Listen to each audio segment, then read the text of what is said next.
ನಮಸ್ಕಾರ ಸ್ನೇಹಿತರೆ, ಕುತೂಹಲ ವೇದಿಕೆಗೆ ಸ್ವಾಗತ. ಇವತ್ತು ನಾವು ಕೇಳಲಿರುವ ಕತೆ ಮಹಾಭಾರತದ ಯುದ್ಧಕ್ಕಿಂತಲೂ ಮನುಷ್ಯನ ಮನಸ್ಸನ್ನು ಕದಲಿಸುವ ಕತೆ. ನಾವು ಎಲ್ಲರೂ ಕರ್ಣನನ್ನು ಕೇಳಿದ್ದೇವೆ. ದಾನವೀರ ಕರ್ಣ. ಕರ್ಣನು ಜೀವನ ಪೂರ್ತಿ ಮಾಡಿದ ಒಳ್ಳೆಯ ಕೆಲಸ ವ್ಯರ್ಥವಾಯಿತೆ? ಕೊನೆ ಕ್ಷಣದಲ್ಲಿ ಕರ್ಣನ ಮೇಲೆ ನಡೆದಿದ್ದು ನ್ಯಾಯವೇ? ಧರ್ಮ ಅಂದರೇನು? ಕರ್ಣ ಸೋತನ ಅಥವಾ ಗೆದ್ದನ? ಈ ಎಲ್ಲ ಪ್ರಶ್ನೆಗಳಿಗೆ ಉತ್ತರ ಈ ಕಥೆಯ ಅಂತ್ಯದಲ್ಲಿ ತಿಳಿದುಕೊಳ್ಳೋಣ. ಕರ್ಣನ ಜನ್ಮ.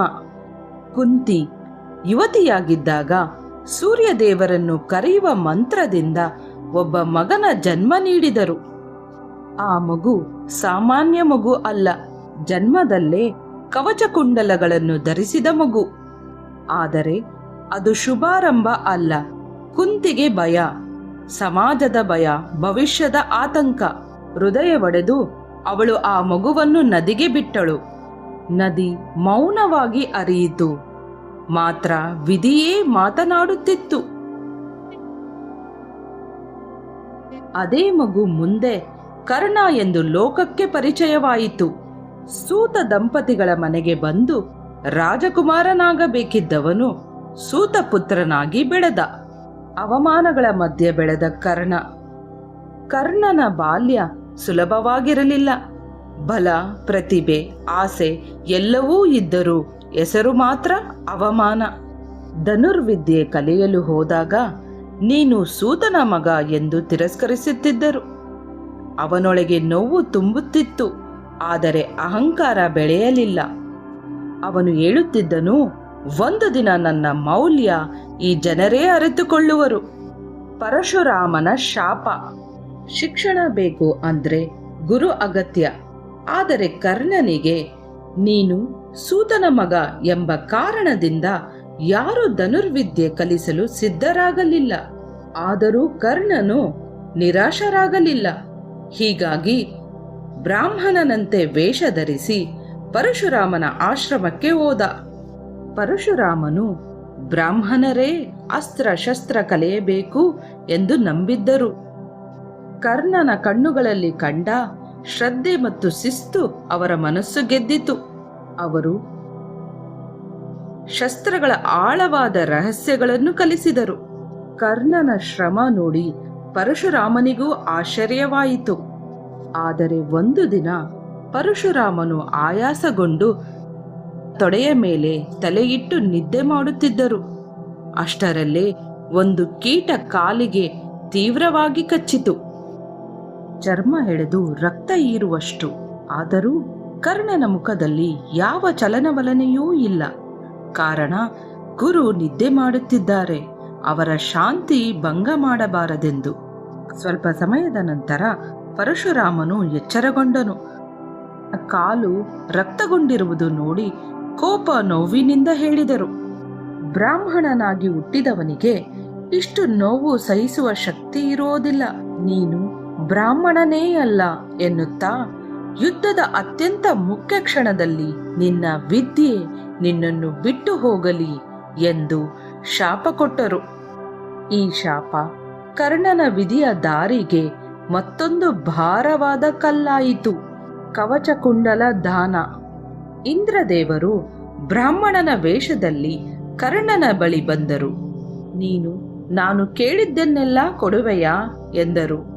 ಆಗ ಕರ್ಣ ಹೇಳುತ್ತಾನೆ, ಕೇಳದೆ ಕೊಡುವುದು ನನ್ನ ಧರ್ಮ. ಆಗ ಇಂದ್ರನು ಕರ್ಣನ ಕವಚ ಕುಂಡಲಗಳನ್ನು ಕೇಳುತ್ತಾನೆ. ಅದು ಅವನ ಜೀವರಕ್ಷೆ. ಆದರೂ ಕರ್ಣ ಒಂದು ಕ್ಷಣವೂ ಯೋಚಿಸಲಿಲ್ಲ. ಅವನ ಕವಚ ಕುಂಡಲವನ್ನು ದಾನ ಮಾಡಿದ. ಇಂದ್ರನು ಕರ್ಣನ ಈ ಗುಣವನ್ನು ನೋಡಿ ಒಂದು ಶಕ್ತಿ ಬಾಣ ಕೊಟ್ಟರು. ದುರ್ಯೋಧನನ ಸ್ನೇಹ. ಕರ್ಣನಿಗೆ ಗೌರವ ಮೊದಲಿಗೆ ಕೊಟ್ಟವನು ದುರ್ಯೋಧನನೇ. ಕರ್ಣನ ಪ್ರತಿಭೆಗೆ ರಾಜತನ, ಸ್ಥಾನ, ಗೌರವ ಎಲ್ಲವನ್ನೂ ನೀಡಿದನು.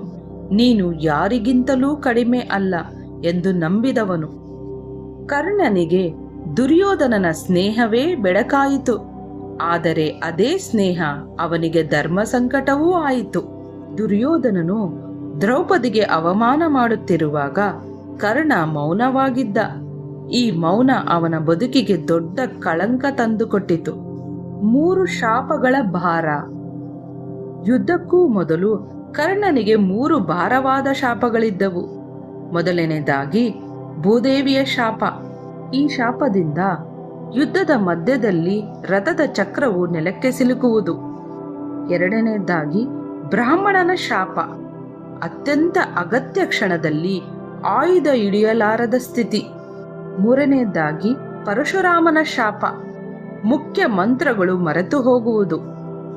ಈ ಎಲ್ಲಾ ಶಾಪಗಳು ಯುದ್ಧದ ಅಂತಿಮ ಕ್ಷಣದಲ್ಲಿ ಒಟ್ಟಾಗಿ ಬಂದವು. ಕುರುಕ್ಷೇತ್ರದ ಭೀಕರ ಕ್ಷಣ. ಯುದ್ಧ ಭೂಮಿಯಲ್ಲಿ ಕರ್ಣ ಮತ್ತು ಅರ್ಜುನ ಮುಖಾಮುಖಿಯಾಗಿ ನಿಂತರು. ಆ ಕ್ಷಣದಲ್ಲಿ ರಥದ ಚಕ್ರ ನೆಲದಲ್ಲಿ ಸಿಲುಕಿತು. ಭೂದೇವಿಯ ಶಾಪವೂ ನಿಜವಾಯಿತು. ರಥದಿಂದ ಇಳಿದು ಚಕ್ರ ಹೊರತೆಗೆಯಲು ಯತ್ನಿಸಿದ. ಆದರೆ ಆ ಕ್ಷಣದಲ್ಲಿ ಅವನ ಕೈಗಳು ನಡುಗಿ ಆಯುಧ ಸರಿಯಾಗಿ ಹಿಡಿಯಲಾಗಲಿಲ್ಲ. ಇದರಿಂದ ಬ್ರಾಹ್ಮಣನ ಶಾಪವೂ ನಿಜವಾಯಿತು. ಹಾಗೂ ಕರ್ಣನು ತನ್ನ ಅಸ್ತ್ರಗಳನ್ನು ಬಳಸಲು ಪ್ರಯತ್ನಿಸಿದಾಗ ಅವನಿಗೆ ಆಶ್ಚರ್ಯವಾಯಿತು. ಎಲ್ಲ ಮುಖ್ಯ ಮಂತ್ರಗಳು ಅವನಿಗೆ ನೆನಪಾಗುತ್ತಿರಲಿಲ್ಲ. ಅದನ್ನು ತಿಳಿದ ಕ್ಷಣ ಇದು ಪರಶುರಾಮನ ಶಾಪವಿರಬೇಕು ಎಂದುಕೊಂಡನು. ಈ ಎಲ್ಲಾ ಶಾಪಗಳು ಒಟ್ಟಾಗಿ ಸೇರಿ ಕರ್ಣನನ್ನು ಸಂಪೂರ್ಣ ನಿರಾಯುಧನನ್ನಾಗಿ ಮಾಡಿಬಿಟ್ಟವು. ಆಗ ಕರ್ಣನು ಅರ್ಜುನನು ಕೇಳಿಸಿಕೊಳ್ಳುವಂತೆ ಹೇಳುತ್ತಾನೆ, ಅರ್ಜುನ, ನಾನು ಈಗ ನಿರಾಯುಧನಾಗಿದ್ದೇನೆ. ಈ ಸಂದರ್ಭದಲ್ಲಿ ಬಾಣ ಆರಿಸುವುದು ಧರ್ಮವೋ? ಅವನ ಧ್ವನಿಯಲ್ಲಿ ವಿನಂತಿ ಮಾತ್ರವಲ್ಲ, ಒಂದು ದೊಡ್ಡ ಪ್ರಶ್ನೆಯೇ ಇತ್ತು. ಕೃಷ್ಣನ ಕಠಿಣ ಸತ್ಯ. ಕರ್ಣನ ಎಲ್ಲಾ ಪ್ರಶ್ನೆಗಳಿಗೂ ಕೃಷ್ಣನು ಹೀಗೆ ಹೇಳುತ್ತಾನೆ, ದ್ರೌಪದಿಯ ಅವಮಾನದಲ್ಲಿ ನೀನು ಧರ್ಮ ವಿಚಾರಿಸಿದೆಯೇ? ಅಭಿಮನ್ಯು ಸಾಯುವಾಗಲೂ ಕೂಡ ನೀನು ನ್ಯಾಯ ಕೇಳಲಿಲ್ಲ. ಧರ್ಮ ಅಂದರೆ ಒಂದು ಕ್ಷಣಕ್ಕೆ ಮಾತ್ರ ಅಲ್ಲ, ಅದು ಜೀವನ ಪೂರ್ತಿ ಇರಬೇಕು. ಕರ್ಣನು ಮೌನವಾಗಿ ನಿಂತಿದ್ದನು. ಕರ್ಣನು ಯುದ್ಧ ಭೂಮಿಯಲ್ಲಿ ನಿರಾಯುಧನಾಗಿ ನಿಂತಿದ್ದ. ಅವನ ಸುತ್ತ ಧೂಳು, ದೂರದಲ್ಲಿ ಕುದುರೆಗಳ ಗರ್ಜನೆ, ಆಕಾಶದಲ್ಲಿ ಗದ್ದಲ.